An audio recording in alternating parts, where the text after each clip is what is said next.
Hai Matt, selamat datang di podcast dengan gue Onang. Gue Alvin. Selamat datang di episode kedua. Hari ini kita mau ngobrol apa, Vin? Temanya nih, Vin. Kita hari ini kan episode kemarin kan udah bahas nih kenapa kita memutuskan untuk S2. Nah episode ini lebih sama sih cerita juga. Kenapa setelah kita memutuskan S2 kok bisa kita sampai di Australia pada akhirnya gitu. Iya, nah tapi nih sebelum kita masuk ke sana, gue mau ini dong tanya-tanya nih. Lo ngapain aja nih kemarin nih? Sebelum semingguan atau 2 hari sebelumnya atau 3 hari sebelumnya nih ngapain aja nih? Sebenarnya belum sampai seminggu sih. Ini kan kita rekaman tuh seminggu 2 kali teman-teman. Jadi hari Senin sama hari Kamis. Nah ini baru 2-3 hari sih Iya, dari kemarin. 3 hari. Ngapain jadi aja belum lo? terlalu banyak kegiatan yang dilakukan. Ini sih yang paling kelihatan sih ini sih kan kita kemarin Idul Adha ya di sini ya. Ya pas ini direkam ini masih dalam suasana Idul Adha ya teman-teman ya. Selamat Idul Adha buat yang merayakan. Iya benar. Ya, tapi lu kerasa nggak sih di sini? Ya mungkin karena negara yang bukan mayoritas Islam ya. Jadi kerasanya Idul Adha ya gitu aja sih. Iya kayak apa ya? Ya kayak datang ke acara terus udah selesai gitu ya. Iya. Vibe-nya nggak ada sih gitu. Karena gue juga sehari sebelum Idul Adha gue malah ini ya, cuma nyetel YouTube terus ya takbiran dari YouTube udah gitu doang gue nyetel doang terus dengerin gitu doang. Tapi BTW lu sholat Idul Adha di mana kemarin? Ya gue pertama kali menapakkan kaki di UNSW. Oh, di UNSW. Ya jadi mereka mengadakan acara sholat bareng terus karena gue belum pernah ke sana penasaran aja sih. Jadi sholat di sana habis sholat ya udah keliling-keliling UNSW ditemani sama teman di sana sih gitu, jadi muter-muter aja sih. Gedean mana kampusnya sama Yusit? Aku nggak muter semuanya sih, cuma cuma beberapa spot aja sih gitu. Tapi at least gue udah tau lah suasana UNSW. Padahal dekat banget ya sama USIT ya, cuma paling sejam kurang nggak ada deh. Sebenarnya nggak deket-deket amat sih. Sebenarnya beberapa daerah di Sydney itu terlihat dekat karena transportasinya terjangkau. Nah, kalau daerah yang agak timur-timur itu kan nggak banyak itu ya kereta ya. Pakai light rail sama bus. Nah, jadi kayak kita naik dulu kereta dari sini, USIT ke kayak Central Station gitu, terus pindah ke light rail sih. Gitu. Jadi 2 kali, sekali pindah aja sih gitu. Lo gimana Vin? Habis sholat ngapain aja? Ya kemarin gue sholat itu karena gue tinggal di daerah Marrickville ya. Kemarin gue tanya Onang sih, lu sholat Idul Adha di mana Nang? Di UNSW. Waduh, kayaknya agak males ya PR. Maksudnya kalau ke UNSW berarti gue harus naik kereta dulu ke Central, terus habis itu naik light rail. Nah, itu agak PR. Akhirnya gue sama istri kemarin sholat di Lakemba Mosque. Itu masjid yang komunitas Islam yang salah satu paling besar ya di Sydney itu ya, di suburbnya di Lakemba. Itu masjidnya juga bentuknya proper masjid gitu Nang, kayak ada kubah gitu kan. Kan gue jarang lihat sih tempat ibadah untuk muslim yang kayak gitu di Sydney. Biasanya kan ya dari luar kelihatannya nggak masjid tapi dalamnya masjid. Nah kalau ini proper masjid kayak di Indonesia aja, bangunannya bangunan yang arsitektur masjid gitu. Next time deh gue coba kesana deh, menarik kelihatannya. Iya sih, terus kemarin itu ya itu sih datang pagi jam berapa tuh? 7:30 sih kemarin kalau di Lakemba sholatnya. Dan itu langsung sharp mulai gitu jam 7.30 langsung Allahu Akbar gitu. Soalnya gue kemarin datang agak mepet sih, soalnya kan gue naik kereta. Terus habis kereta itu jalan lagi 1 kilo dari stasiun ke masjidnya. 12 menit lah ya. Datang itu pas banget sekitar 7.25 7.28 lah, cari soft itu akhirnya dapat dekat parkiran gitu, gelar sajadah langsung Allahu Akbar. Pas banget cepet. Itu sih. Apalagi kegiatan lu minggu ini?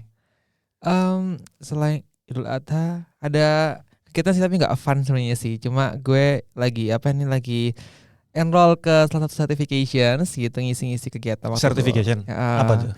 Gue lagi enroll di Financial Modeling and Valuation Analysis. Apa? CFA? Bukan, itu bukan CFA. Jadi kayak lebih ke ini sih, lo belajar terkait financial statement, kemudian balance sheet, cash flow, everything itu sih. Ya Gak tau ya ini buat habisi waktu luang nih, sok-sok berguna gitu kan ya. Tapi at the end lo kalau buka cuma sejam bosen udah, terus scroll TikTok bro.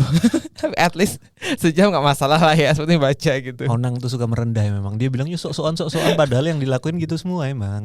Biasanya kayak gitu dia, produktif memang orangnya. Oke, yaudah kita ini aja Vin, kita sekarang langsung ke inti nih Vin ya kali ya. Oke. Mau bahas apa nih Vin? Pertama Vin Kita hari ini kan mau ngebahas tentang beda ya. Kalau dari episode 1 kan kita ngebahas soal kenapa kita memutuskan untuk S2. Nah kalau di episode kali ini tuh kita mau ngebahas kenapa sih, gimana ceritanya kita akhirnya bisa sampai ke Australia. Nah itu kan kalau dari episode kemarin kan kita ngebahas salah satunya kenapa milih tujuan studi itu ya. Mungkin bisa lu refresh lagi Nang. Lu kenapa waktu itu memilih supply chain management? Iya, jadi kalau aku basically memang, dan pertimbangannya apa aja udah itu aja.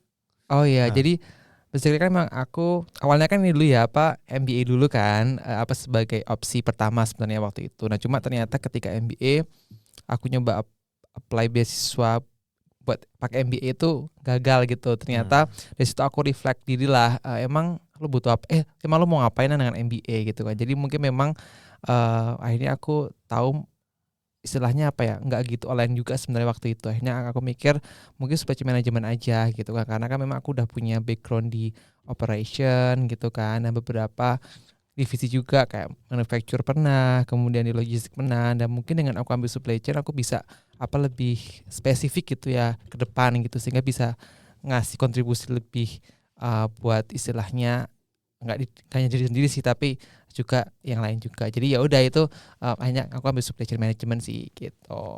Oke. Nah, jadi kalau dari cerita lu kan tadi lu udah sempat apply MBA ya. Berarti dari cerita lu kan lu udah sempat apply yang lain selain yang ini berarti kan.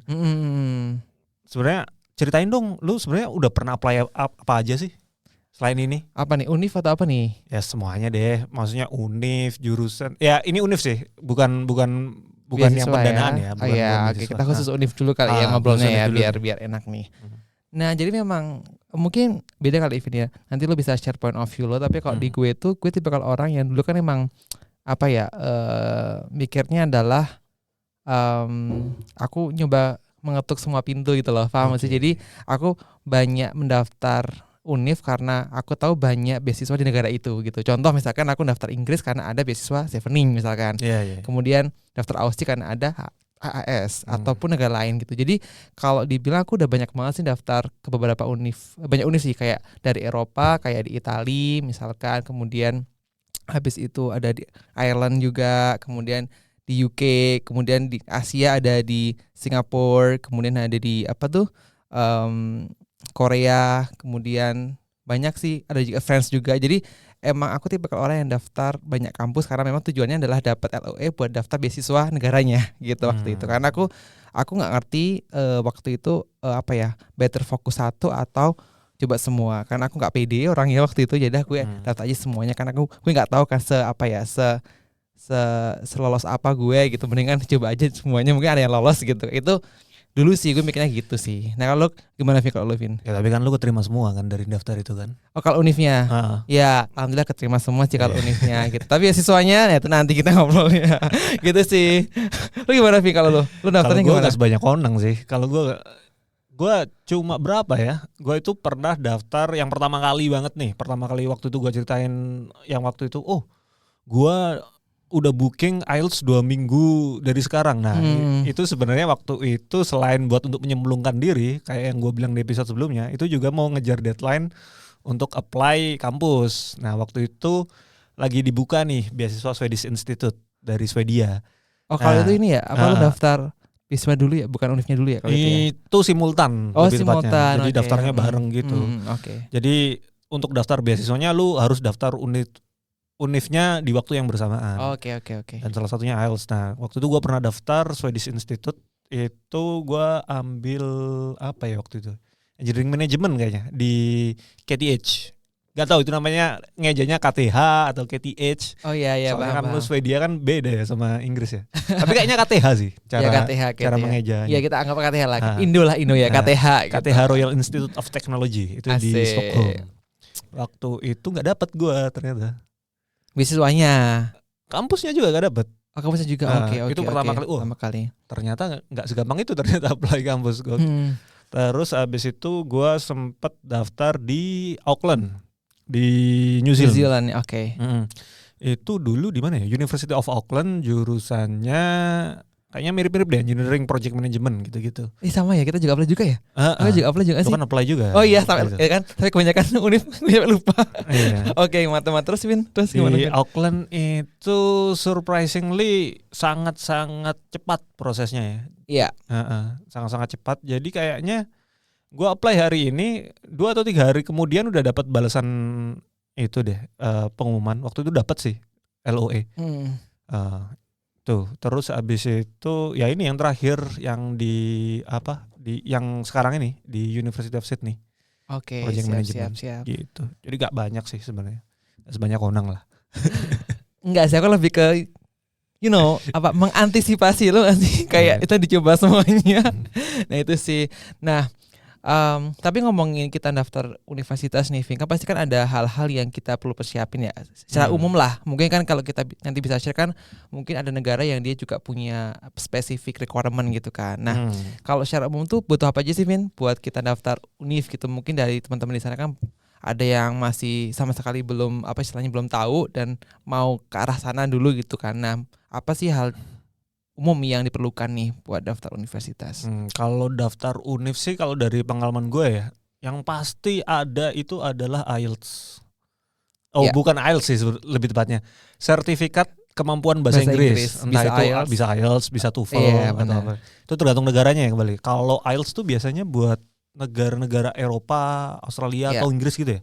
Kalau TOEFL tuh biasanya sih negara-negara di Amerika ya. Iya, Amerika Utara, bisa Kanada, bisa Amerika Serikat gitu. Tapi kayaknya kalau gue lihat makin kesini makin sebenarnya fleksibel sih. Bisa ada kampus-kampus yang nerima dua-duanya IELTS atau TOEFL. Jadi mungkin kayak kalau IELTS minimal band berapa, kalau TOEFL skornya minimal berapa, gitu sih. Terus yang kedua sih biasanya yang paling umum itu adalah motivation letter. Ya. Itu yang umum sih, umum banyak lah di semua kampus, kebanyakan motivation letter. Terus yang terakhir ini bisa ada bisa enggak, itu recommendation letter. Gitu sih. Ada lagi nggak Nang yang gue lupa? Mungkin lu tambahin. So far kalau ya umum itu aja sih, bener sih. Nah cuma aku mungkin ngasih point of view perspektif lain ya kali ya, yang spesifik kali ya. Jadi karena gue kan pernah daftar beberapa univ gitu kan, itu jadi juga ada univ-univ yang dia itu requirement lebih lah. Contoh kalau misalkan kamu daftar business school gitu kan, itu dia minta GMAT gitu. GMAT tuh kayak istilahnya lo tes yang penalaran matematika gitu, tapi international standard gitu sih. Jadi itu GMAT. Nah cuma kalau untuk yang engineering itu ada GRE. Jadi itu harus dicek dulu sih lo ketika daftar univ apakah pakai GMAT atau GRE ataupun nggak pakai. Nah juga ada ketika lo daftar univ itu ada yang dia itu terkait rekomendasi letter ya Vin ya, itu ada yang dia itu tipikalnya ini sih cuma ngasih detail kontaknya aja. Misalkan bos lo atau dosen lo itu mereka nanti hubungi gitu. Jadi beda-beda gitu. Ada yang lo langsung upload file gitu kan berupa recommendation letter, atau cuma ngasih kontak detail mereka yang hubungi. Iya. Yang gue tahu sih ada yang mereka mintanya itu langsung ngisinya di website mereka, bukan kita bikin terus kita kirim. Jadi bisa jadi itu sih tiap kampus beda-beda kebijakannya gitu sih teman-teman. Jadi di riset sendiri-sendiri aja, soalnya jadi sesuatu yang mungkin lu aplikasikan di daftar satu kampus mungkin bisa jadi beda nanti di kampus yang lain. Iya benar. Gitu. Terus sama ada hal lain juga sih. Jadi prosesnya kan sebenarnya hampir mirip kan kalau kita bilang daftar univ tuh. Mungkin kalau lu udah istilahnya nyiapin semua berkas-berkas tadi ya, yang umum maupun yang spesifik requirement, kemudian nanti kamu akan dapat LOE langsung atau kamu ada next stepnya dulu gitu, interview. Jadi aku pernah daftar univ di Perancis waktu itu. Kemudian aku di-invite buat interview gitu. Apa tuh kampusnya tuh?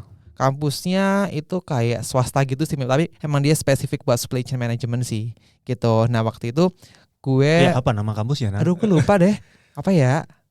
Kalau nggak salah, Catch bukan tuh? ya nama? Catch bener, Oh, Catch ya. Business School gitu. Emang itu apa spesifik istilahnya apa ya, supply chain gitu. Nah waktu itu gue di event buat interview gitu, interviewnya sama program directornya. Ya udah kayak literally lo apa tuh? Kayak daftar kerja gitu loh, tapi lebih ke point of view education, kayak motivasi lo gimana gitu. Tapi ternyata ketika interview itu apa yang gue siapin beda gitu sih, Vin. Jadi mereka kayak nyoba untuk mengeksplor gue lebih di luar apa yang, tau gak sih, di motivation letter dan juga semua berkas lo. Jadi mereka tanyanya malah di luar apa yang lo siapin sih. Tapi ya Apa aja tuh kalau boleh tahu waktu itu tanya? dia malah nanya pertama family background gue. Oh gitu. Terus? Padahal itu kan nggak ada istilahnya apa, lo nggak share gitu kan dia apa di motivation letter atau apapun kan. Ya udah dia nanyain ibu gue kerja apa, bapak gue kerja apa gitu. Terus habis itu dia nanya kayak kalau misalkan apa namanya, ketika lo dapet di sini, kemudian habis itu lo lulus dari sini, kemudian lo mau jadi apa dulu gitu. Misalkan istilahnya jadinya apakah mau pengen jadi istilahnya di akademik ataupun di profesional. Kalau iya terus mau ngapain, apa yang bisa kamu apa kontribut gitu-gitulah. Jadi kayak agak-agak tricky juga sih, tapi itu good experience sih karena aku hampir sejam sih, itu nggak kerasa ngobrol sih gitu. Berapa orang tuh yang interview? Satu doang, program directornya langsung gitu sih. Terus ya itu, jadi itu mungkin step yang beda ya. Jadi kayak tergantung dari masing-masing univ, harus dicek sih apakah akan record interview atau enggak. Tapi kalau misalkan kalian daftar bisnis misalkan di Amerika gitu ya, business school mostly mereka ada interview sih gitu. Iya. Jadi kayaknya semakin kompetitif suatu tempat sekolah atau institusi pendidikan, sepertinya barriernya akan semakin diperbanyak ya, entah itu lewat interview atau mungkin rekomendasinya dipersusah, itu sih. Iya benar. Iya.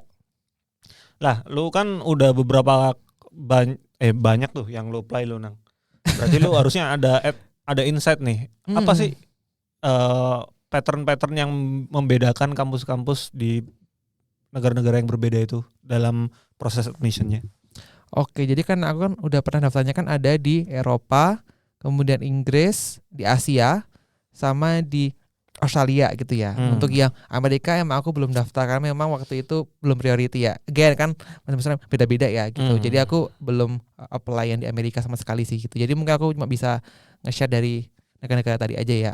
Jadi bedanya gini, kalau gue bilang Eropa itu menurutku yang tricky itu ada di motivation letter gitu. Jadi mereka tuh kayak record lo untuk bikin satu halaman doang.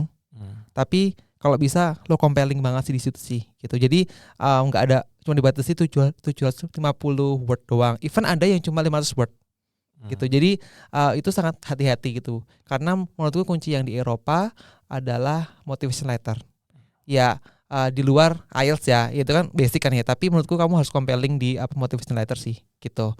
Sama recommendation letter juga harus kamu mainkan di situ. Maksudku adalah again kamu daftarnya sebagai apa? Apakah kamu daftar sebuah program yang emang research based atau coursework gitu. Kalau research maka kamu kuatkan di rekomendasi profesor gitu. Tapi kalau kamu coursework, combine aja kalau bisa akademik sama bos lo di kerjaan sih gitu. Karena itu penting banget sih, karena aneh ketika kamu daftar coursework tapi semuanya dari dosen. Itu nggak kurang make sense menurutku sih. Apalagi kamu udah bekerja misalkan 5 tahun, 3 tahun gitu sih. Nah, kalau di compare sama di Asia ya. Asia tuh lebih tradisional sih. Gitu. Jadi gimana tuh?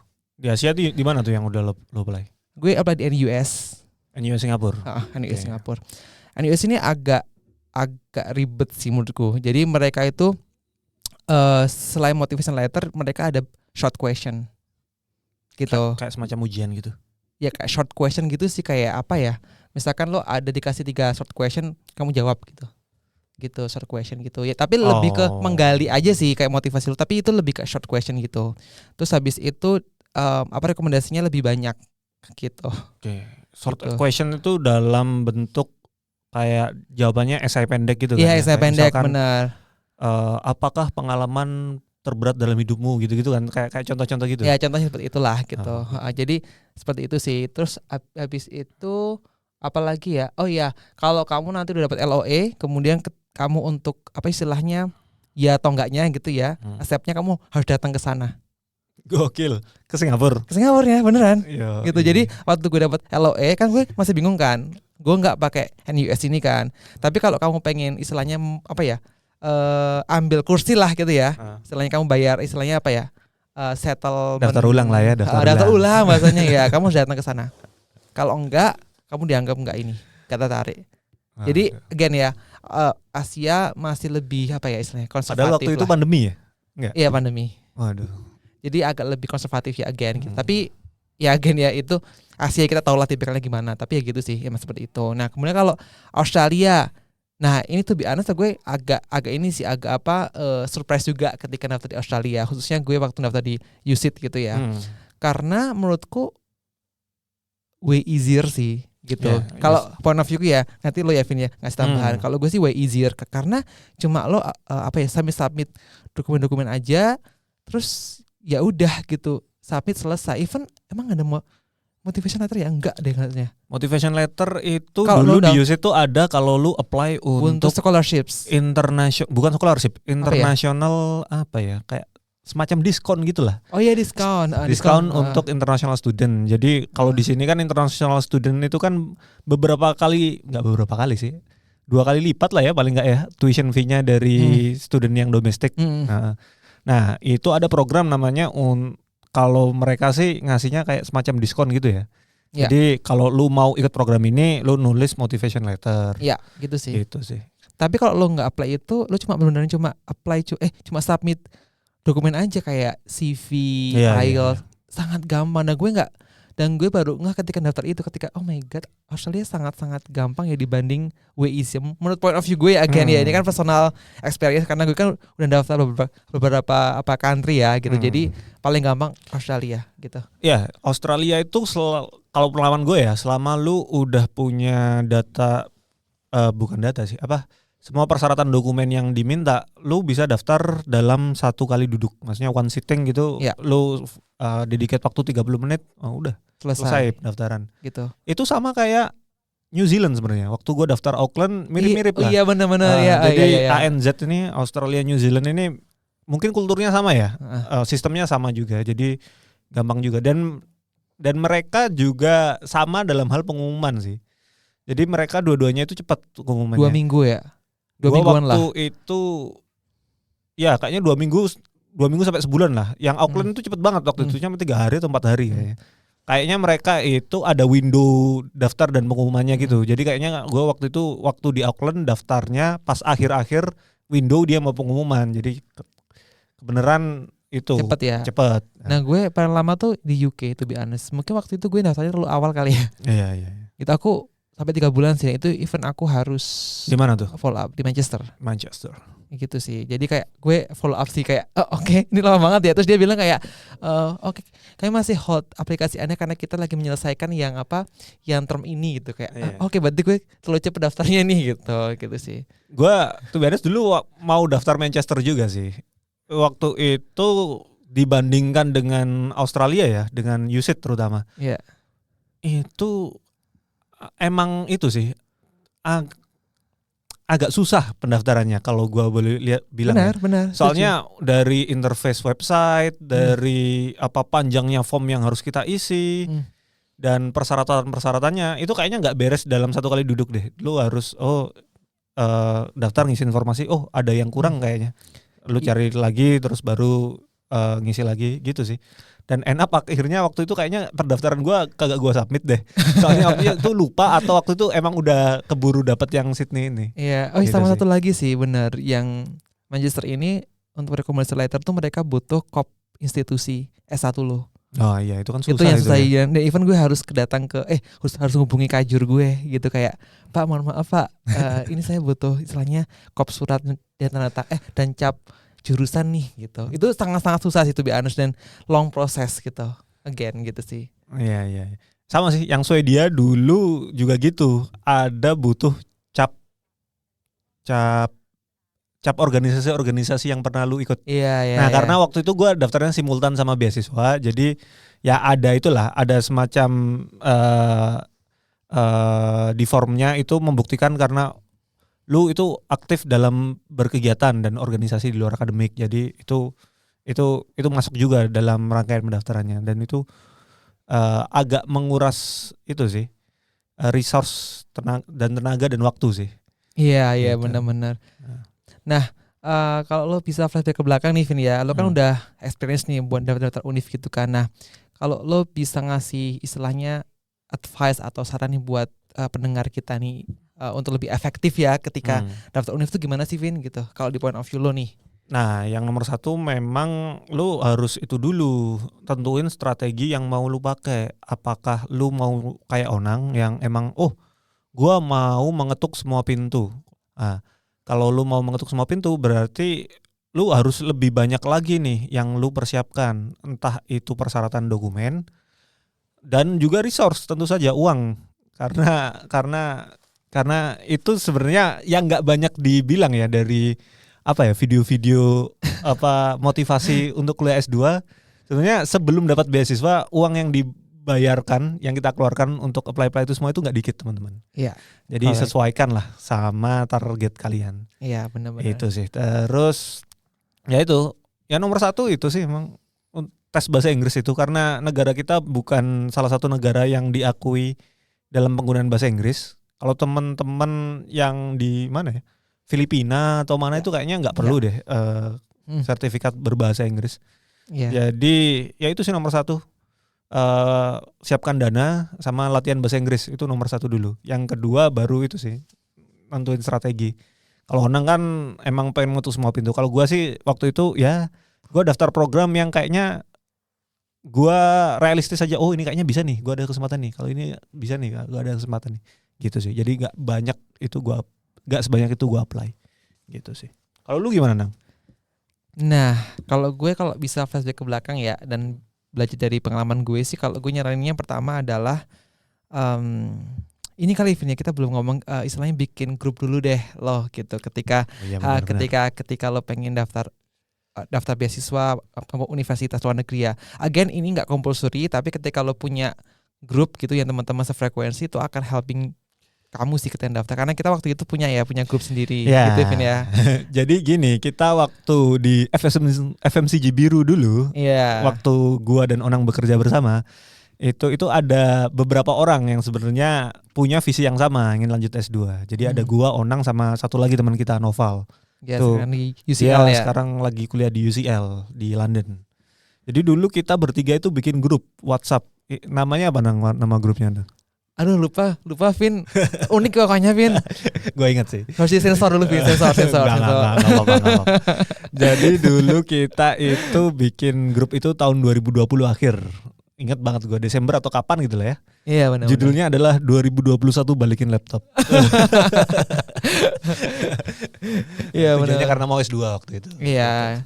Nah jadi basically itu sih. Jadi kalau emang kamu bisa mencari temen yang sefrekuensi, ya udah istilahnya bareng-bareng aja prosesnya, karena itu akan bantu banget dari segi research, kemudian saling mendorong aja sih gitu. Nah kemudian yang kedua, aku nggak bilang bahwa mengetuk semua pintu itu baik atau buruk sih gitu sih Vin, karena kalau aku bisa flashback ke belakang, mendingan aku bikin prioritas gitu sih. Jadi dulu emang aku agak ini sih istilahnya agak kebanyakan uang.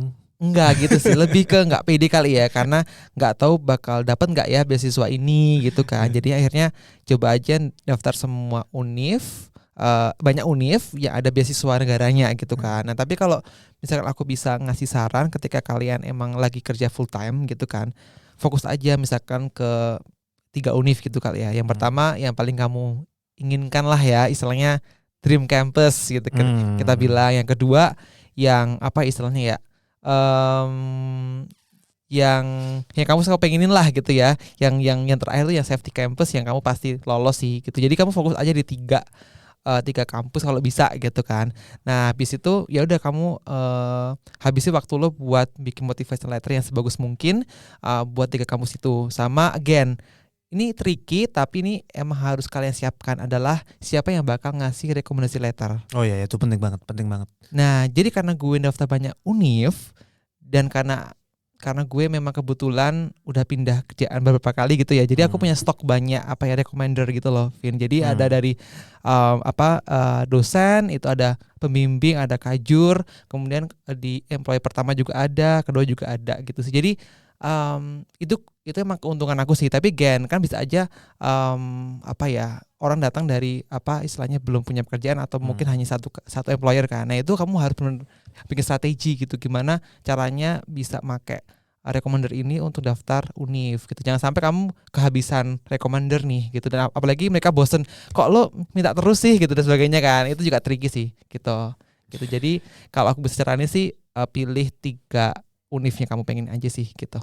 Iya gitu. sih. Kalau aku bisa flashback ya Vin ya, karena memang daftar univ kan ada duitnya, dan average tuh sekitar 50 sampai 150 dolar sih sekali apply. Gitu. Jadi kecuali dulu itu gue pernah daftar yang gratis itu nih, Auckland di New Zealand. Nah itu gratis tuh. Tapi gitu selain sih. itu bayar sih. Iya benar. Itu saran gue sih gitu. Gitu. Yang recommender ini bener sih, valid banget yang dibilang Unang. Jadi buat kalian-kalian yang masih bekerja atau bahkan yang belum bekerja, binalah hubungan baik dengan orang-orang yang kemungkinan nanti bisa menjadi referee kalian gitu. Ya, yang akan membantu hidup lo banget lah pokoknya lah. Gitu. Jadi dosen-dosen ketika lulus jangan putus hubungan. Iya. Simpan aja kontaknya. Sama di kerjaan juga kalau bisa jangan hanya bergaul dengan bos lo langsung, tapi juga bos di luar divisi lo. Nah, itu ya, akan benar. sangat bantu lo itu banget akan sih. Sangat membantu teman. Gitu sih. Nah, dari kebanyakan cerita tadi, dari banyaknya kampus yang lo apply tadi, Nang, kenapa akhirnya lo memutuskan berangkat ke Australia? Oh, oke. Ini pertanyaan yang gimana ya? Agak-agak susah tapi ya fakta sih. Jadi memang waktu itu kan aku udah mengerucutkan 3 sih ya. Karena aku daftar banyak univ. Kok aku gue ya nggak apa-apa lah, campur aja lah ya bro gitu kan. Ya sebenarnya kita ngomongnya tiap hari campur-campur sih, kadang gue, kadang aku, kadang pakai bahasa Jawa gitu. Ya soalnya kita ketemunya waktu itu bukan di Jawa ya. Ketemunya bukan di Jawa. Maksudnya bukan di daerah Jawa Timur atau Jawa Tengah. Ketemunya di Jabodetabek yang notabene bahasa pergaulannya itu lu gue. Jadi kita ngikut sih. Tapi pada akhirnya kita sering ganti-ganti juga sih kalau gue sama Unang ini. Iya, jadi intinya gue itu dulu mengerucutkan 3 univ sih, itu ada Manchester, NUS sama sini gitu kan. Nah kemudian kenapa akhirnya gue sampai Australia waktu itu, karena gue ada beberapa faktor sih yang gue gue pertimbangin. Pertama adalah dari segi durasi sekolahnya ya ya gitu. Karena kan kalau di UK setahun, di NUS itu 2 tahun, di sini 1,5 tahun gitu. Gue emang pengen nyari program yang nggak terlalu pendek gitu kan, dan juga nggak terlalu panjang sebenarnya. Makanya Australia kalau in term of duration top 1 lah gitu. Nah buat gue gitu kan. Nah yang kedua adalah gue balik lagi nyari fasilitas yang ada di univnya gitu kan. Maksudku di jurusannya gitu, karena gue 3-tiganya sama-sama supply chain management, terus gue compare lah resource apa yang gue dapetin gitu, lebih banyak mana nih gitu. Nah ternyata setelah gue research di business schoolnya USIT ini, dia nawarin banyak banget resource buat gue di compare sama yang lain sih gitu, di compare sama NUS sama yang Manchester sih. Itu pertimbangan kedua gue. Terus yang ketiga waktu itu gue balik ke istilahnya gue mau belajar apa. Jadi gue lihat lagi elektifnya gitu. Ternyata elektifnya kan gue emang pengen ke arah agak sustainability gitu kan. Gitu. Nah ternyata ketika gue compare di NUS tuh, mereka fokusnya supply chain-nya tuh adalah supply chain yang memang engineering. Jadi kayak dilatih lo bikin kayak produk gitu loh gitu. Kalau di Manchester memang dia high level bisnis lah gitu, lebih ke bisnis banget sih. Nah di sini emang combine. Nah tapi ada spesifik sustainability-nya gitu sih elektifnya. Akhirnya gue milih di sini. Dan terakhir aku tanya sama ibu gue kayak milih yang mana bu? Australia aja Nang. Ya udah. Iya itu karena ibu lu bilang ya Australia aja lah, deket lah. Gitu sih. Enggak sih, aku ngomong kayak Singapura lebih deket loh bu, kayak cuma paling 1 juta kurang kalau misalnya kita naik pesawat gitu kan, gitu kan. Itu lebih murah kayak ya wes Nang istilahnya Australia aja gitu. Oh ya sama lagi, lupa. NUS tuh supply chainnya under engineering sih, sorry, bukan business school. Itu jangan di business school, cuma di sini UC sama di Manchester sih gitu. Lo gimana Vin kalau lu Vin? Kalau gua kan balik lagi ya tadi ya, approach-nya nggak kayak Onang yang emang dalam satu waktu bisa mengapply berapa kampus ya. Nah kalau gua kan tipenya ya kalau ini lagi dikerjain ya ini dulu, nanti kalau gagal ya lanjut yang lain. Nah waktu itu kenapa jadinya ke USIT, ke Australia, ke Sydney, itu karena ya waktu itu pertama kali yang sukses itu di sini di USIT. Waktu itu secara kampus dapat, secara pendanaan juga dapat. Nah, ya udah waktu itu jadinya ke sini. Asik. Gitu sih. Paling itu kena, kalau pertimbangan yang lain gue setuju juga sih sama Onang. Tadi lu bilang masalah deket-deketan gak sih? Deket ya. Oh iya. Secara jarak ya deket juga termasuk. Waktu itu pertimbangannya ini sih, waktu kapan dia? 2022 akhir. Itu kan gue barusan nikah ya. Gue barusan nikah, terus akan membawa istri juga ke sini. Nah, waktu itu kan banyak variabel yang sebenarnya kita nggak tahu ya. Untuk bener-bener. Apalagi untuk gue, lebih banyak variabel yang gue nggak ngerti nih kalau bawa pasangan ke luar negeri. Nah, jadi waktu itu pertimbangannya adalah, yang deket aja deh. Maksudnya yang deket, at least kalau ada apa-apa di Indonesia atau di negara tujuan, kita bisa dengan mudah untuk balik lagi. Entah itu untuk mengurus apa gitu kan ya. Itu sih salah satunya. Terus kalau ini sih yang mau gue tanyain juga dan mau gue bahas juga sih, kenapa waktu itu Sydney Nang?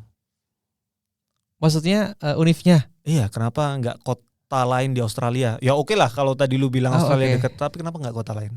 Nah sebenarnya simple, karena yang ngadain supply chain management offline face to face cuma ada di RMIT sama di sini USIT gitu kan. Nah kalau di Melbourne ada, tapi dia online masalahnya. Nah gue kan pengen offline gitu kan. Ya udah gue ambil USIT. Pada saat itu ya, pada saat pandemi nih itu kan. Pada saat pandemi. Soalnya kita apply itu setahun sebelum kita masuk kampus ini ya. Dan terus again gue balik lagi, ternyata tadi karena di sini ada business school, kemudian ternyata di program gitu ada research center logistik gitu. Dan jadi kayak dosen gue itu kayak punya banyak kerjasama sama government of Australia. Jadi kayak yang bikin trafficnya like rail, kemudian train itu dari profesor gue gitu. Mantap. Jadi apa ya, hubungan baik antara industri sama business schoolnya ini sangat kuat sih. Jadi itu yang bikin yaudah use it aja gitu. Gitu sih gitu Vin. Terus itu juga sih tadi lu bilang keluarga gitu ya, menarik juga sih ya. Itu mungkin lu bisa ngasih insight lain juga Vin buat mereka nih yang bawa keluarga tuh, apakah memang itu menjadi pertimbangan utama ketika milih negara atau gimana Vin kalau menurut lu Vin? Kalau gua waktu itu tuh pertimbangan yang nggak tahu itu bisa dibilang utama atau enggak ya, tapi dia ya di atas lah, up there lah sama masalah pendanaan dan lain-lain. Soalnya waktu itu gua mikirnya kalau ke Eropa atau Inggris waktu itu. Waktu itu tahun berapa ya? 2022 awal, ini pikiran gue aja sih. Iya. Yang agak parnoan waktu itu kan waktu pertama pecahnya perang Rusia sama Ukraina ya. Dan itu waktu itu lumayan kayaknya ngaruh juga ke Eropa daratan sama Inggris. Jadi gue waktu itu ada variabel ketidakpastian di Eropa sama Inggris. Apalagi nanti ke gua akan bawa istri dan itu akan menambah variabel ketidakpastian lagi. Jadi kayaknya lebih enak yang deket-deket aja sih waktu itu. Kalau buat teman-teman nanti yang akan membawa pasangan juga, nah itu mungkin bisa jadi salah satu pertimbangan. Soalnya setahu gua di Eropa sekarang juga inflasi juga lagi gede-gedean gak sih? Di Inggris juga. Ya, cuma di Indo kelihatannya yang bagus sih. Luar biasa loh, negara kita tercinta. Asik. Ya, oke Vin. Sekarang kita ngomongin nih Vin, kenapa kita Australia? Kan mungkin kita tadi kan punya point of view masing-masing kan. Tapi kalau kita ngomong secara kualitas pendidikan gimana nih Vin? Mungkin kan banyak orang di Indo mikir kayak, Aussie deket lah, ngapain lu kuliah deket-deket gitu kan. Mungkin istilahnya masih dangkal nih point of view-nya kan. Nah, kalau dari segi kualitas pendidikan gimana sih Vin menurut lu Vin? Ya, ini kita bahas pro cons-nya ya. Kalau dari kualitas pendidikan sih ini sebenarnya menarik sih. Ini kayaknya nanti akan kita bahas di satu episode sendiri di season ini. Kayaknya di episode 5 atau berapa ya draftnya. Nanti kita cek lah ya. Nanti kita cek lah ya. Tapi kalau kualitas pendidikan sih sebenarnya sangat oke sih di Australia ini. Karena satu, pendidikan di Aussie ini gue ngerasanya ya, itu sangat terkomersialisasi sekali. Jadi mereka ini salah satu produk yang mereka tawarkan untuk orang-orang di luar negeri. Jadi gua ngerasanya emang kualitasnya emang dijaga banget. Karena memang pendidikan itu salah satu devisa tertinggi Australia. Iya, itu dan indikator yang lainnya yang mungkin bisa dilihat ya, itu ranking kampusnya, ranking dunia dari beberapa lembaga gitu ya. Barusan keluar itu kemarin ranking QS untuk 2024. 3 kampus top Australia itu masuk top 20. Benar. Benar. UNSW, USyd sama Unimelb di Melbourne. Itu rankingnya belasan semuanya lah. Yang paling bagus Unimelb rankingnya 14. Iya. Itu sih. Jadi itu mungkin nggak 100% menunjukkan, tapi ya salah satu indikator lah kalau emang kualitas pendidikan di sini itu oke. Gitu sih. Kalau menurut lu gimana? Iya, bener sih, memang tadi yang dibilangin Alvin ya, kalau kita lihat ranking memang 3 univ di Aussie ini juga one of the best lah kalau kita bilang ya. Nah tapi again aku juga balik lagi tadi ya, kalau kita bilang lihat kualitas pendidikan, kalau aku point of view sih balik ke masing-masing jurusan juga sih gitu. Jadi kamu harus pintar-pintar buat lihat juga jurusanmu. Kalau aku again karena aku business school, makanya aku riset spesifik business school. Yang tadi itu di business school tuh memang dia ada spesifik tadi ya research center yang menggabungkan antara profesor dan industri, dan semua proyeknya tuh istilahnya melibatkan pemerintah, Aussie dan juga business school. Terus yang kedua ada juga fasilitas yang diberikan ke mahasiswa gitu, karena gue di business school mereka banyak banget ngasih kita tuh kayak istilahnya mentoring ataupun hal-hal lain sih gitu selama gue sebagai mahasiswa gitu. Dan itu resource yang kamu juga harus cari tahu, karena itu yang akan bantu lo banget ketika lo di sini. Contoh gue ada mentoring program gitu kan, gue di matchingin sama satu profesional dari orang Aussie-nya gitu. Nah dia akan bantu gue develop diri gue sih. Itu one of thing, tapi ada banyak hal lain. Nah itulah hal-hal yang kamu juga harus cek. Nah itu juga menunjukkan bahwa kualitas di situ sangat bagus gitu, karena nggak hanya tadi ya fokus di akademik, tapi juga di luar akademik untuk bantu lo tuh secara pribadi tuh bisa grow gitu sih. Iya sih. Kalau di project management juga sama sih. Ada institusi riset tentang project leadership gitu, namanya John Grill Institute for Project Leadership. Itu beberapa dosen di Departemen Project Management USyd itu juga jadi researcher di situ. Gitu sih.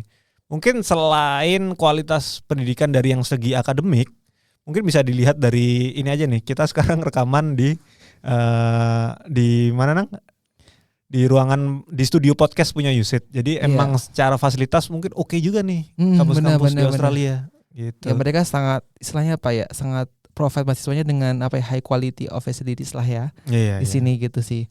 Nah tapi kalau kita ngomongin terkait cara ngajarnya gimana, Vin? Apakah di dalam kelas tuh juga merepresentasikan nih kualitas pendidikan juga nggak sih gitu? Gua pertama kali kesini itu yang noticeable dari kalau gua bandingannya kualitas pendidikan ngajar kan pasti dari pengalaman gua sebelumnya ya. Iya di Indo lah ya sama ya. Ini gua agak kaget waktu awal-awal. Soalnya di sini itu dosen itu sangat perannya itu sebagai fasilitator aja. Mungkin ini juga sering juga mungkin di institusi pendidikan di Indonesia yang gua ikuti dulu, tapi sebenarnya gua baru ngerasa benar-benar dosen tuh fasilitator tuh di sini. Soalnya waktu awal-awal kuliah itu semua ini gua gak tahu ya. Soalnya gue gak tahu kuliah master di Indonesia itu kayak gimana. Tapi gue ngerasanya ini beda waktu dari gue bandingannya waktu S1. Dulu, apalagi gue kuliah teknik ya. Itu kuliah itu ya dari dosen ke mahasiswa. Jadi kita disuapin gitu. Ini teorinya kayak gini. Ini lu gue kasih tugas, bisa kumpulin. Nah kalau di sini itu dibalik. Jadi kalian itu dipaksa untuk quote unquote ya, dipaksa untuk memahami materi yang diajarkan di kelas itu sebelum kalian masuk kelas. Iya, Nah, benar-benar. pas nanti di workshop di kelas, nah itu diskusinya udah bukan soal materi lagi. Itu jauh lebih dalam lagi tentang aplikasinya, tentang mungkin kalau ada yang tanya kalau lu belum paham. Jadi emang bener kalau dosen tuh kalau di di USIT ini terutama untuk yang S2 itu perannya fasilitator sih. Itu yang gua rasain sih di jurusan gua. Kalau lu gimana? Iya, benar sih, sama ada hal lain yang gue suka juga yang mungkin bisa merepresentasikan ya terkait kualitas juga, itu di mana mereka tuh sangat profesional sih. Jadi memang kebanyakan mereka tuh adalah para profesor yang punya pengalaman kerja sebelumnya di industri. Kalau di gue ya, jadi gue nggak tahu di Indo gitu, tapi kalau di sini tuh mereka memang pernah kerja, kemudian mereka jadi profesor. Jadi ketika kita membahas suatu topik itu sangat-sangat aplikatif gitu loh buat example-nya. Jadi nggak textbook banget gitu. Jadi itu yang gue sangat happy di sini. Jadi ngomongin itu aplikasinya di kerjaan gimana itu. Jadi itu yang bikin menurutku sangat baik di sini sih sebagai dari segi kualitas. Jadi itu dari point of view ku sih, Vin, gitu. Iya sih, sama sih. Dari 4 mata kuliah yang gue ambil semester ini, itu kayaknya 2 dosennya itu backgroundnya profesional deh, bukan full akademisi yang dari awal sampai akhir gitu ya. 2 itu backgroundnya profesional, itu project initiation sama professional project practice.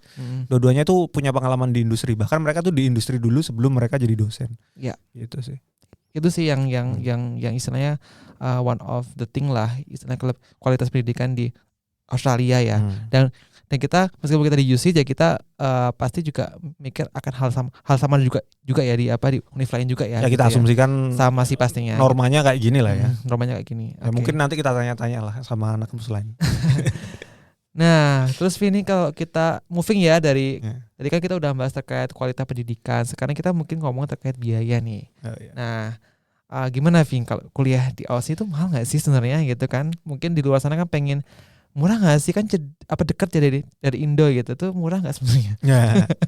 Untuk kuliah pasca sarjana, master dan doktor, ya yang gue jalanin master ya, itu kayak gini deh cara gampangnya. Gue gak akan kuliah di sini kalau gue gak dapat pendanaan dari eksternal. Itu lumayan sih, mahal. Jadi untuk bayangan aja dulu kayaknya berapa ya Nang? Uang tuition gue setahun itu di sini itu 50.000 ke atas ya, 50.000 ke atas Australian dollar, itu ya sekitar 500 juta lah ya setahun. Sedangkan program gue tuh 1,5, jadi kalau 1,5 aja lah, 750. Ya. Untuk biaya hidup itu standarnya itu sekitar 2.000 kalau lu sendiri kali ya, 2.000 Australian dollar per bulan lah ya. Iya.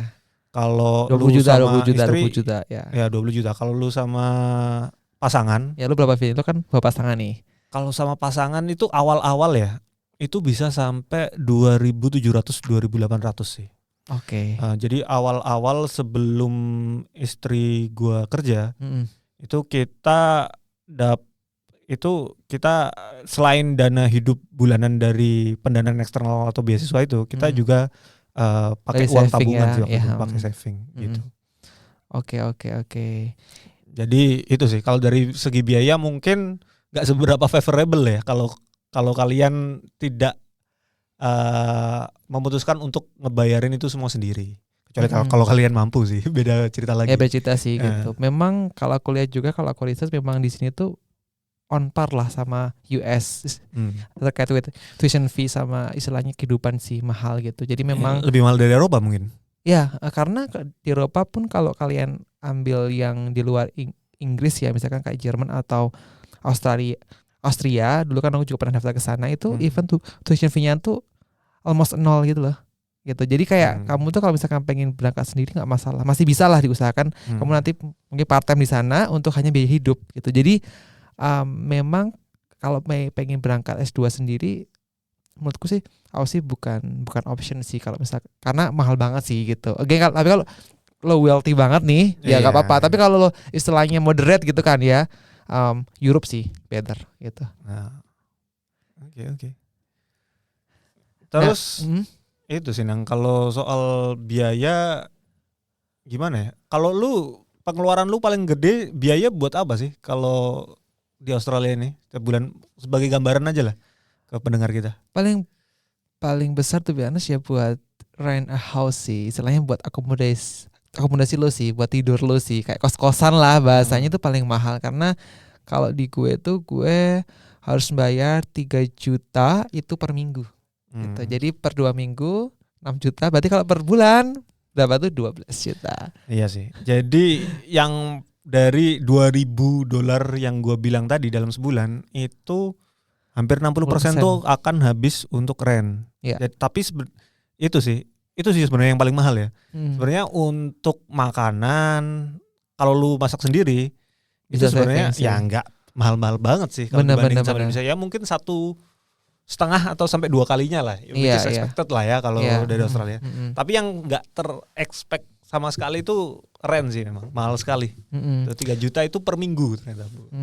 Jadi kalau kita bisa ambil high levelnya sih, kalau memang terkait biaya Vin ya, yang harus dilihat adalah tadi si tuition fee yang memang mahal lah ya, mostly di sini mahal karena again pendidikan itu salah satu devisanya Australia gitu. Jadi tuition fee buat international student itu very expensive. Yang kedua adalah yang tadi kalau biaya hidup ya faktor paling besar itu adalah rent si house ya, karena memang di sini lagi house krisis juga ya Vin ya. Jadi memang sangat susah nyarinya dan juga mahal juga sih terkait biaya sih gitu. Nah, terus apalagi nih Vin? Nah, yang kalau pro cons ini, nah ini sih, ini kan salah satu alasan orang untuk kuliah di luar negeri ya. International experience. Nah, menurut lu gimana nih international experience selama lu kuliah di USyd di Sydney ini? Ekspektasi dulu deh awalnya kayak gimana? Jadi gue ekspektasinya ketika gue kuliah di sini gitu kan ya, itu gue bakal istilahnya apa ya, sangat mix lah ya antara orang Aussie-nya atau kita bilang white people lah gitu ya, sama orang yang dari Asia ataupun di negara lain lah. Nah tapi ternyata ketika gue masuk karena gue di business school ya, ternyata ya apa gue ekspektasi itu beda dengan reality. Jadi mostly itu banyaknya tuh dari datang China gitu. Jadi mereka yang dari China tuh banyak banget di sini, even hampir 80%. Jadi di kelas tuh memang ada orang Aussie, orang Europe, ada India sebagainya. Cuma memang yang dominan itu adalah dari mainland China sih. Itu yang aku agak kaget ketika gue istilahnya masuk ke kelas gitu sih. Jadi yang aku pikir bakal istilahnya lebih diverse lah ya dari segi negara, ternyata enggak sih. Nah itu mungkin yang juga harus sebagai pertimbangan juga. Tapi mungkin juga gue juga nggak tahu sih apakah itu memang faktor dari univnya pertama, sama 2 jurusannya. Karena waktu gue kemarin jalan-jalan nih ya ke Newcastle gitu kan ya, itu aku lihat istilahnya banyak banget istilahnya emang white people-nya. Jadi memang dari mainland China itu dikit gitu sih. Jadi menurutku juga faktor lokasi itu juga menentukan sih gitu. Iya sih, kalau di project management itu kurang lebih sama lah ya. Bahkan mungkin nggak 80% kalau di project management tuh di tahun gue, di semester gue itu hampir 90% sih Chinese mainland gitu. Ada orang Australia, ada orang-orang Europe gue belum nemu. Orang-orang Pasifik sih, Pasifik ada kayaknya waktu itu ada orang Tuvalu apa mana gitu ya. Pokoknya kepulauan-kepulauan Pasifik situlah. Gitu. Ya sama ekspektasi awalnya kuliah di Australia akan sangat mix nih nanti. Akan apalagi kampus yang lumayan gede lah ya. Ekspektasinya akan ada orang-orang dari kultur yang berbeda. Iya. Itu sih. Tapi waktu gue cari-cari tahu itu enggak, maksudnya dulu tuh gak gini. Waktu sebelum pandemi itu ternyata juga ada dan lebih mix lagi kalau kata dosen gue ya. Lebih mix lagi. Lu bisa dapat orang dari Arab, dari Jerman. Nah, ini semua berubah pas pandemi. Jadi emang kebanyakan orang-orang yang negaranya jauh-jauh itu jadi lebih reluctant untuk datang ke Australia. Apalagi kan udah kayak opening juga teaching method yang remote ya. Lo bisa dari rumah kan, nggak harus ke offline sini kan. Itu juga mengurangi mix tadi ya. Nah, untuk kelas yang remote itu kayaknya lebih diverse lagi deh kayaknya. Iya, lebih diverse. Soalnya gue sempet datang kelas yang ada gabungan sama anak kelas remote. Itu ada yang dari India, ada yang dari Jerman, gitu-gitu sih, macam-macam sih. Mungkin semester depan akan lebih itu lagi ya, lebih diverse lagi ya. Soalnya kan udah ditutup ya opsi untuk remote. Ya udah tutup sih. Karena kan emang dianggap kan COVID udah istilahnya endemik ya, udah istilahnya hal yang bisa ditolerir lah ya. Jadi istilahnya sekarang di encourage untuk every student tuh untuk offline sih. Gitu sih terkait international experience Evin ya. Nah, lanjut nih. Ini salah satu alasan sih kenapa lu milih untuk kuliah di luar negeri. Iya. Secara prestis. Ini pasti disadari atau gak disadari jadi pertimbangan juga sih untuk kalian milih kampus di luar negeri. Gimana nih Nang kalau menurut lu?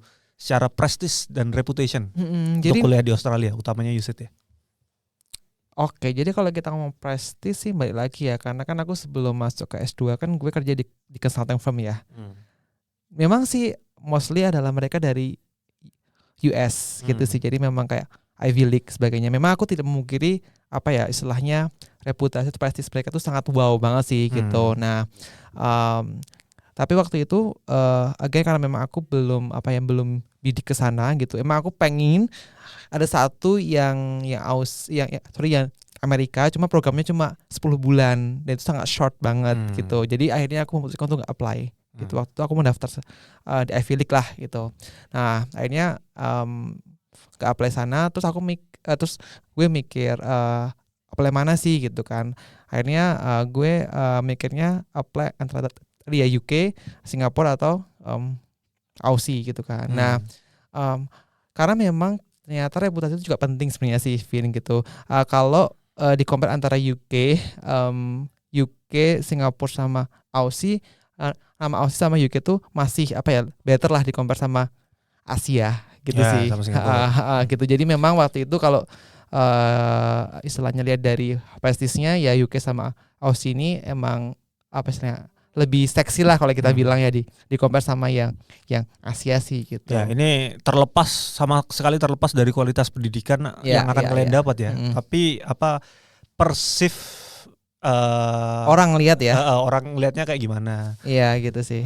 Gitu. Persif quality gitu. Persif quality. Tapi memang gak ada pungkiri kalau di consulting firm again ya gue balik lagi emang US masih jadi istilahnya idola sih gitu. Tapi after US, UK sama Aussie itu istilahnya a good option juga sih. Dan US tuh barrier to entry-nya yang paling gede ya, paling gede dibandingkan sama yang lain. Untuk daftarnya bahkan lu butuh GMAT, butuh GRE. Iya gitu sih. Itu sih. Terus yang terakhir nih Nang, kalau kan waktu itu kita tujuannya untuk kuliah itu salah satunya untuk augment karir ya. Iya. Nah, kalau menurut lu apa sih yang bisa kita dapat nih dari kuliah di Australia terkait work opportunities? Nah, sebenarnya nih aku masih belum bisa cerita banyak gitu ya Vin ya, karena memang kan plannya kita kan habis lulus kan balik ke Indo gitu kan ya, karena memang pengennya seperti itu kan. Nah, cuma memang mungkin aku bisa ngasih point of view dari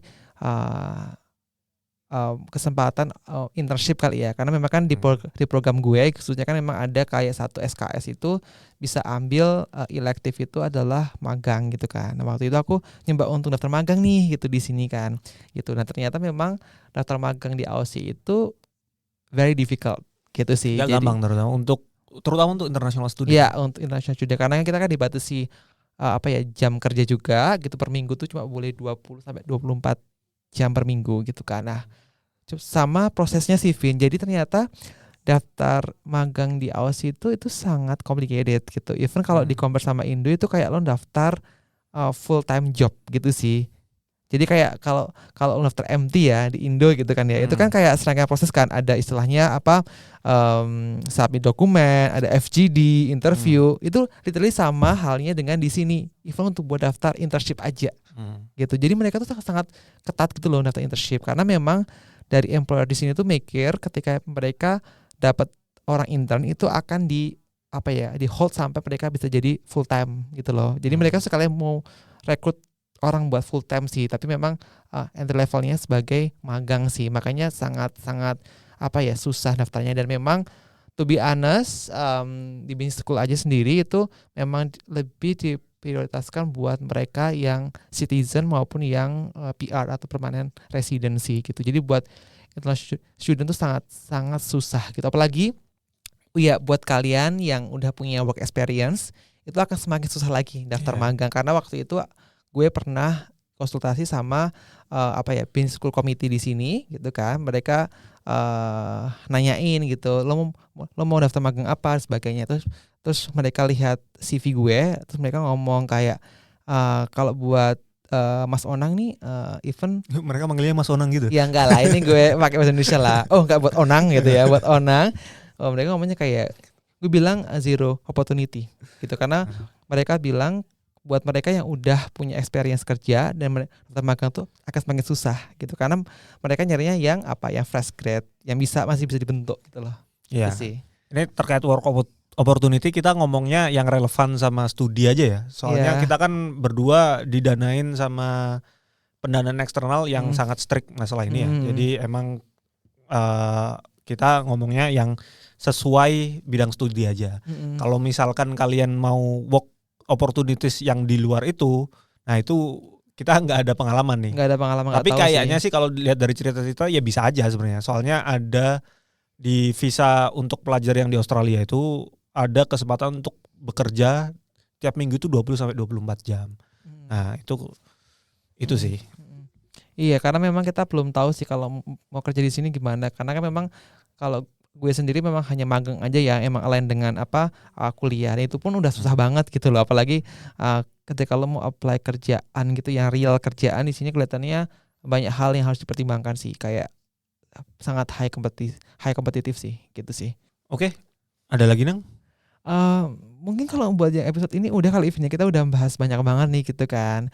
Gitu, jadi untuk yang kali ini kita udahan dulu. Nah tapi buat next episode kita mau bahas apa sih, Vin? Kita kan tadi bilang ini ya masalah pendanaan nih. Oh iya, benar-benar. Dan kita juga udah nyinggung masalah biaya-biaya untuk kuliah nih. Nah next episode nanti kita akan bahas soal gimana sih kita dapat funding untuk kita pursue study di luar negeri ini. Iya. Gitu. Oke, itu sih. Akan menarik sih. Nah, cuma untuk saat ini kita sudah dulu kali, Vin ya. Iya, wah ini udah sejam lagi nih. Oke, kalau gitu. Oke, kalau gitu, gue Onang, gue Alvin. Bye-bye.